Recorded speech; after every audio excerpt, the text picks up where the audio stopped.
Prépare-toi comme Marie.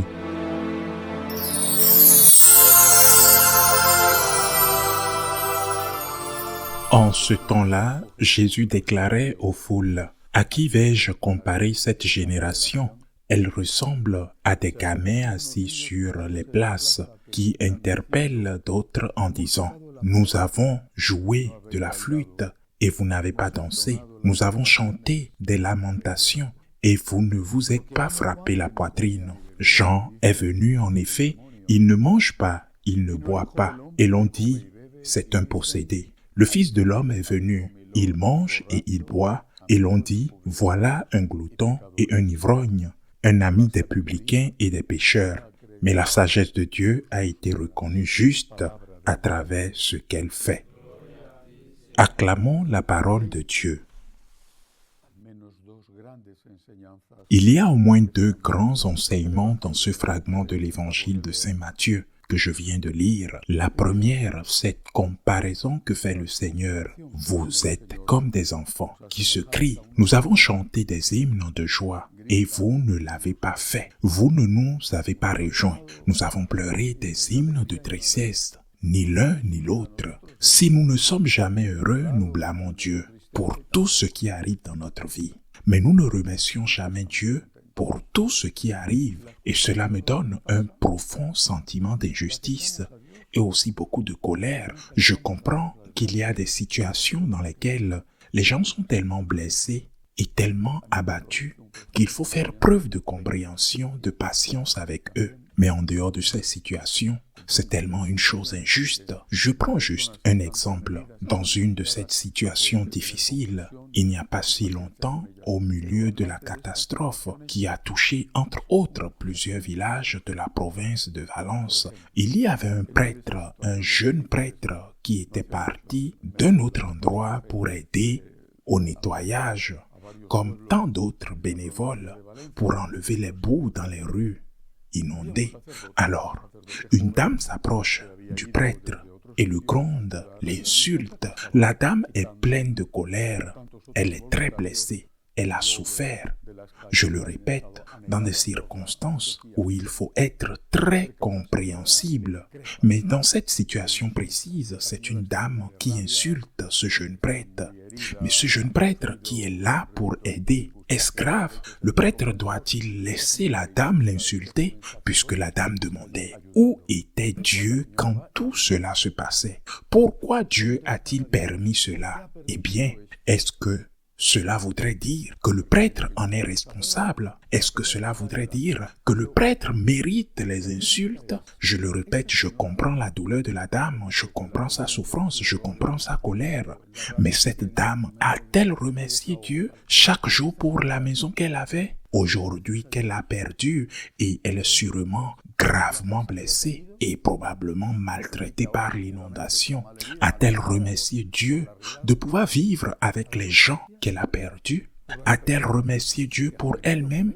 Je ne sais pas si cette femme avait perdu quelqu'un de particulier, mais toujours est-il que la question se pose, a-t-elle remercié Dieu pour tout ce qu'elle a eu? En d'autres termes, pourquoi nous nous plaignons et retournons-nous nos plaintes contre Dieu alors que nous n'avons pas rendu grâce pour ce qui s'est bien passé dans notre vie?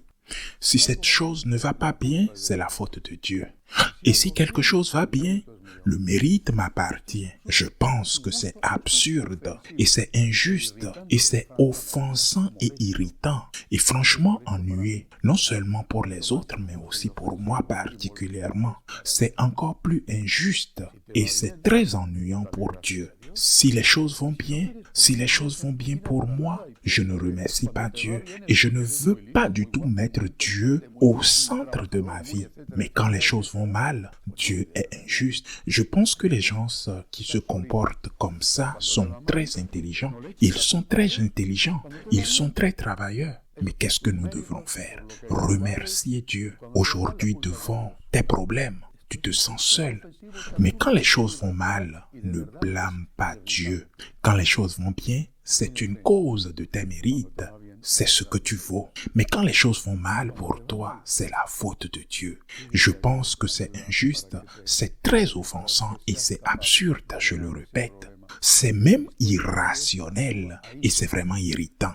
Si vous avez la foi, si vous avez vraiment la foi, quand les choses vont bien, vous avez l'obligation de remercier Dieu.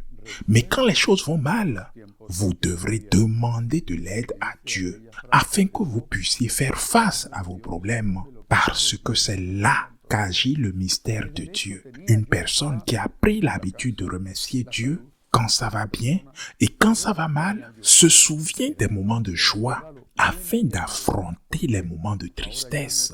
Et cela me rappelle cette phrase de Job. Il dit, « Le Seigneur me l'a donné, le Seigneur me l'a repris. Béni soit son Saint-Nom.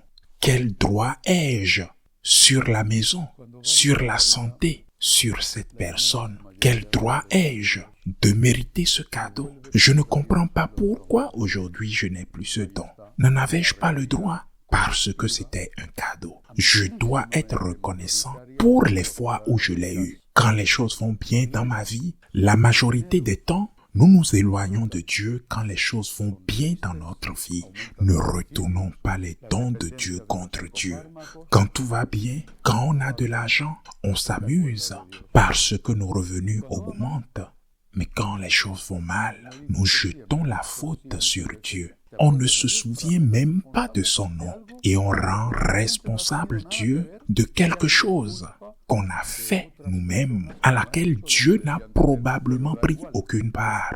C'est toujours la faute des autres, les autres qui n'ont pas fait ce qu'ils auraient dû faire. Mais toujours est-il que vous n'avez pas rendu grâce. Vous vous mettez en colère contre Dieu. Je le répète, c'est absurde, c'est injuste et c'est irritant. Et c'est quelque chose qui doit cesser. Remercions Dieu quand tout va bien pour les dons reçus. Remercions Dieu, c'est très important. Et quand les choses tournent mal, demandons-lui de l'aide pour porter cette voix et continuons à rendre grâce, non pas pour ce que nous n'avons plus, mais pour ce que nous avons eu, pour ce que nous avions et pour ce que nous aurons encore. Car c'est ce qu'il nous reste.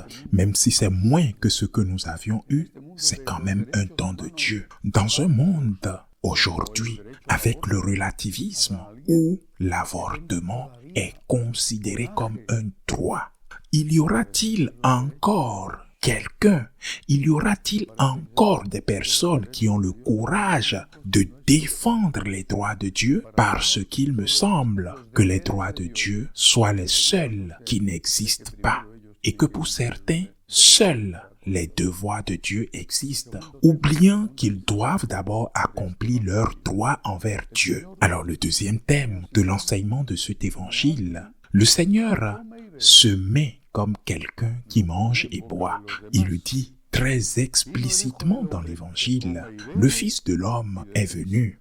Il mange et il boit. Et tu dis, voici un glouton, un ivrogne, un ami des publicains et des pécheurs. Il mange et il boit. Ben oui, Dieu notre Seigneur était un vrai homme. Il était devenu un homme. Il était un vrai homme, Jésus-Christ, vrai Dieu et vrai homme. Vrai homme, il a en commun avec nous cette nature de vrai homme. Un vrai homme mange, un vrai homme boit. Chesterton, le génie anglais, disait, en comparant le catholicisme, il est vrai qu'il était devenu catholique, il s'était converti avec des personnes qui avaient abandonné la foi chrétienne. Il disait, entre une religion qui interdit le vin et une religion qui fait du vin un sacrement, il n'y a pas de comparaison possible, car il aimait prendre un verre de vin, au moins au repas. Eh bien oui, Jésus-Christ était un homme qui mange et qui boit. Jésus-Christ était un homme qui mangeait et qui boit au point qu'il a fait du vin l'un des matériaux sur lesquels devrait être accompli le plus grand sacrement de tous, qui est le sacrement de l'Eucharistie, du pain et du vin. La boisson de la liturgie est la commémoration de la Sainte Seine. Jésus nous enseigne la bonne partie de la vie. Profiter de ce que nous avons. Être heureux, ne pas vivre amèrement. Remercier Dieu pour ce que nous avons et en profiter. Le catholicisme a toujours été une religion de joie. Une religion de joie profonde. Pas une religion de joie de la drogue ou des excès, non. Mais une religion de joie profonde qui naît de l'union avec Dieu. Et il a toujours été une religion de joie. Même après des problèmes très graves qui a même souvent créé la division. Je prends juste le cas de Luther et aussi de nouvelles autres divisions, comme celle avec Calvin. Mais l'Église réagit avec le baroque, qui est une manifestation extérieure de joie. La joie d'être avec Dieu, la joie de se savoir ses enfants, la joie de la vie, non de l'excès, mais la jouissance de ce que nous pouvons avoir et remercier Dieu parce que nous pouvons l'avoir. C'est pourquoi nous, au moins, les franciscains de Marie, nous ne bénissons pas la nourriture, mais plutôt nous rendons grâce pour la nourriture. Nous considérons qu'elle est bénie. Bénie car la nourriture est l'œuvre de Dieu et nous le remercions car nous pouvons l'utiliser. Ne grondez pas Dieu quand quelque chose ne va pas bien. Ne vous éloignez non plus de lui. Rapprochez-vous de lui chaque jour. Faites un effort personnel et rapprochez-vous de lui chaque jour. Mais surtout, quand les choses vont mal. Et rappelez-vous que quand les choses vont mal, qu'il y a eu de nombreuses fois où les choses ont été bien. Ainsi soit-il.